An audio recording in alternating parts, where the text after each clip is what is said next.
and then you'll die.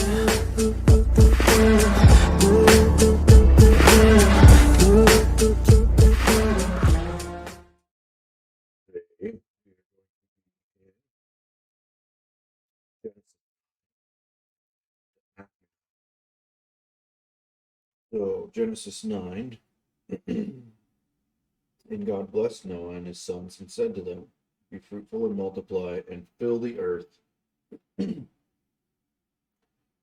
The fear of you and the dread of you shall be upon every beast of the earth, and upon every bird of the heavens, upon everything that creeps on the ground, and all the fish of the sea.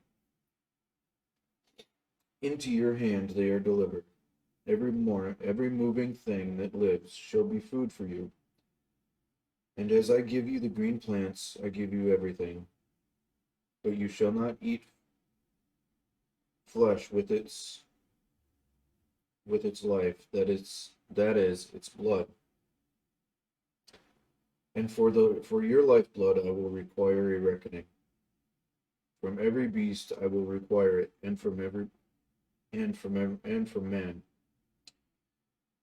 From his fellow man I will require a reckoning for the life of man. Whoever sheds the blood of man, by man shall his blood be shed, for God made man in his own image.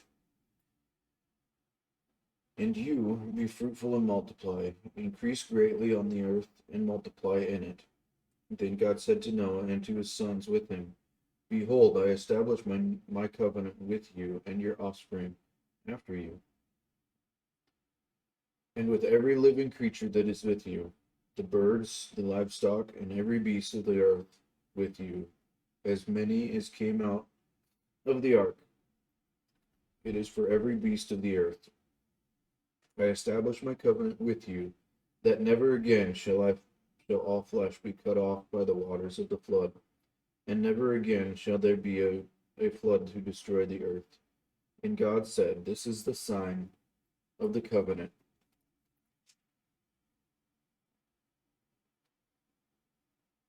that between me and you and every living creature that is with you, for all future generations, I have set my bow in the cloud, and it shall be a sign of the covenant between me and the earth.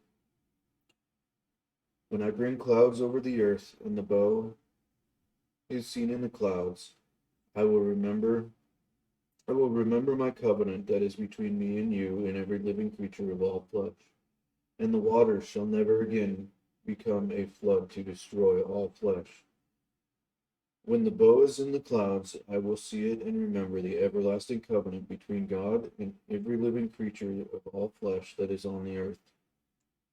God said to Noah, this is the sign of the covenant that I have established between me and all flesh that is on the earth.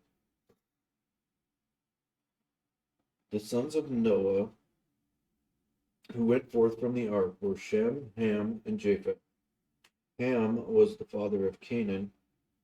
These three were the sons of Noah, and from these the people of the whole earth were dispersed. Noah began to be a man of the soil. He planted a vineyard. He drank of the wine and became drunk and lay uncovered in his tent. And Ham, the father of Canaan, saw the nakedness of his father and told his two brothers outside. Then Shem and Japheth took a garment, laid it on both of their shoulders, and walked backward and covered the nakedness of their father. Their faces were turned backward, and they did not see their father's nakedness.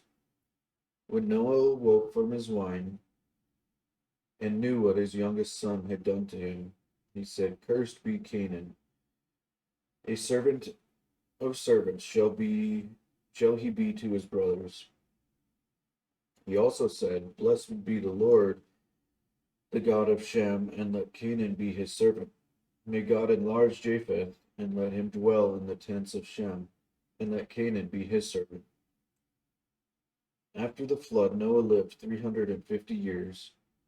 All the days of Noah were 950 years, and he died.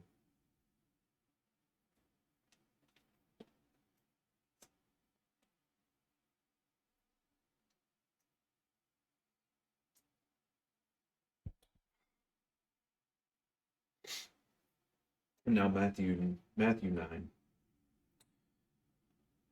And getting into a boat, he crossed over and came to his own city. And behold, some people brought him a paralytic laying on a bed. And when Jesus saw their faith, he said to the paralytic, "Take heart, my son, your sins are forgiven." And behold, some of the scribes said to themselves, "This man is blaspheming." But Jesus, knowing their thoughts, said, "Why do you think evil in your hearts? For which is easier to say, 'Your sins are forgiven,' or to say, 'Rise and walk'?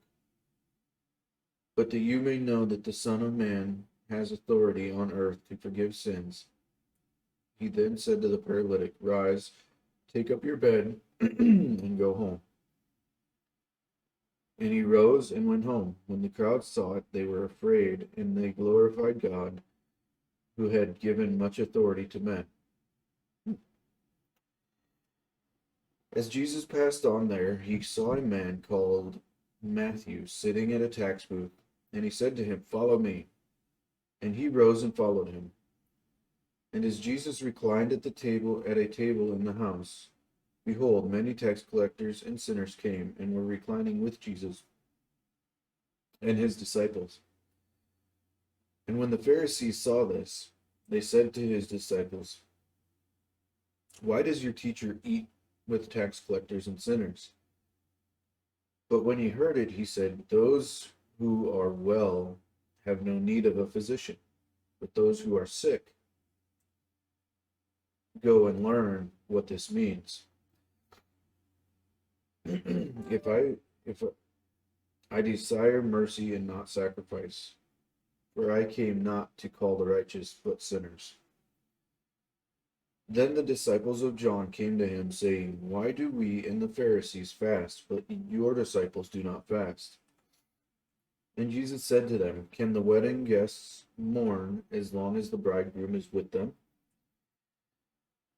The days will come when the bridegroom is taken away from them, and then they will fast. No one puts a piece of unshrunk cloth on an old garment, for the patch tears away from the garment, and worse tear is made. Neither is new wine put into old wineskins.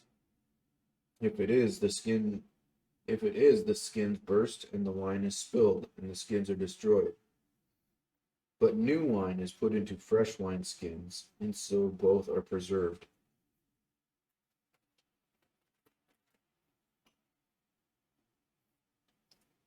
While he was saying these things to them, behold, a ruler came in and knelt before him, saying, "My daughter has just died, but come and lay your hand on her, and she will live." And Jesus rose and followed him with his disciples.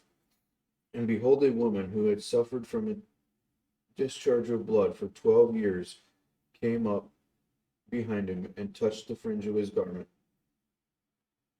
For she said to herself, if I only touch his garment, I will be made well." Jesus turned, and seeing her, he said, "Take heart, daughter, your faith has made you well." And instantly the woman was made well. And when Jesus came to the ruler's house and saw the flute players and the crowd making a commotion, he said, "Go away, for the girl is not dead, but sleeping." And they laughed at him. But when the crowd had been put outside, he went in and took her hand, and the girl arose. And the report of this went through all that district.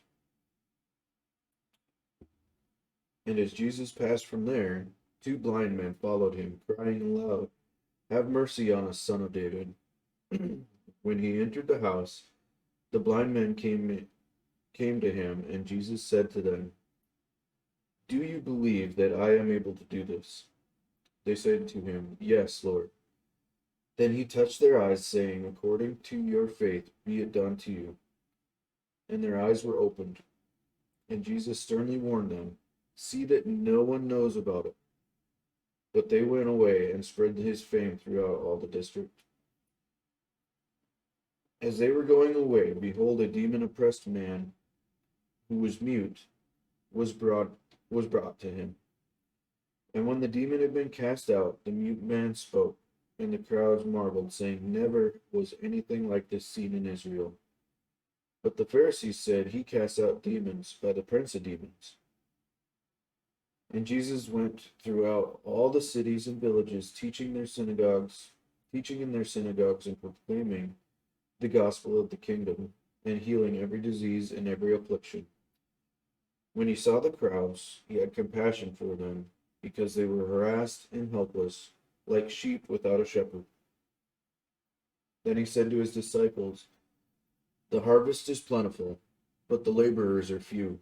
Therefore, pray earnestly to the Lord of the harvest to send out laborers into his harvest.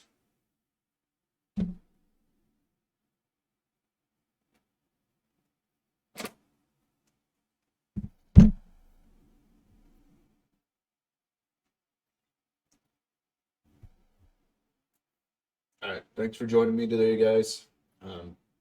Hope you enjoyed it. If you did, give it a thumbs up, share it, comment, subscribe, all that good stuff. Real quick, we're planning a live episode of the Trail Mix podcast for our 20th episode. So that's not this coming week, but the week after. So the week after the 4th of July. So be looking for more details of that to come out, specifically times and things like that. All right. So thanks again, guys, and until next time, have a great day. Peace.